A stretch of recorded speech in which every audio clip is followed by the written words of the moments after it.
Meet Uncle Sam. He has a lot of bills to pay. Almost $4 trillion worth every year. Uncle Sam's income is a little over $2 trillion per year. To make up the difference, the deficit, he does what most Americans do. He borrows money. When Uncle Sam takes out a loan, he calls it a bond. Bonds can be held by banks, investors, or even foreign governments. Uncle Sam has to promise to pay interest on these bonds, just as you do on any loan you take out. Ever think about paying your mortgage with your credit card?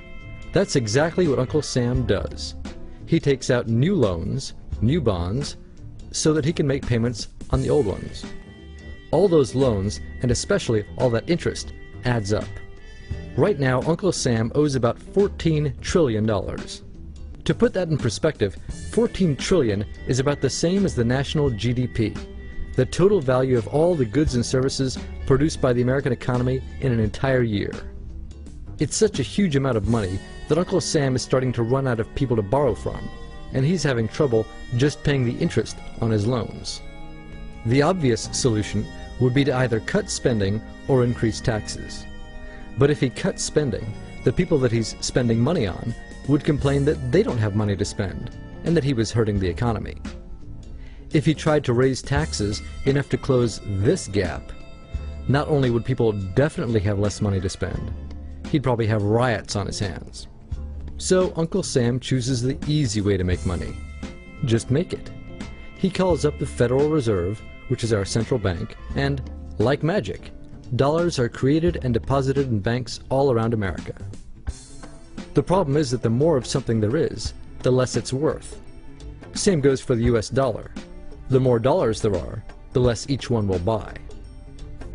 That's why commodities like gasoline, food, and gold become more expensive when Uncle Sam does his money-making magic. The commodities aren't really worth more. Your money is just worth less. That's called inflation. Remember the foreign governments that lent money to Uncle Sam? When they lent money to the American government, something interesting happened. It made the US look richer, and their countries look poorer. When a country looks poor compared to America, $1 of our money buys a lot of their money. So they can pay their workers only a few pennies a day. With such low labor costs, they can sell their products in America for lower prices than any American manufacturer can. The easiest way for American companies to compete is to move their factories overseas and pay their workers a few pennies a day too. This contributes to a recession. Americans lose their jobs, stop paying taxes, and start collecting government benefits like Medicaid and unemployment. This means that Uncle Sam has even less income and even more expenses. At the same time, the people who still have jobs are desperate to keep them, so they tend to do more work but not to get paid anymore.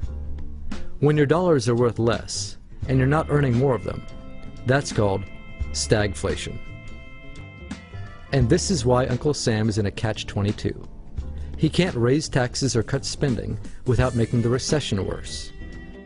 And he can't have the Federal Reserve create more money without making inflation worse. For now, he can keep borrowing money, but since he can't even pay the interest on the loans he already has, it just makes his inevitable bankruptcy even worse. Whether it's in 2 months or 2 years, the day will come when Uncle Sam can no longer pay his bills.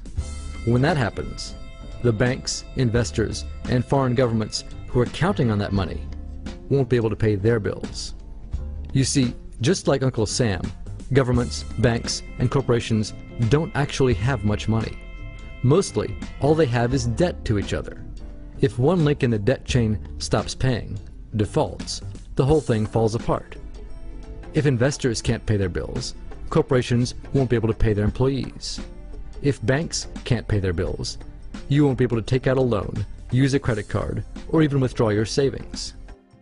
If foreign governments can't pay their bills, their own banks and corporations will have the same problems. That's called a global economic collapse. It's never happened before, so nobody really knows how bad it will be, how long it will last, or even how we'll eventually get out of it. The house of cards has already been built. There's no painless way to dismantle it now.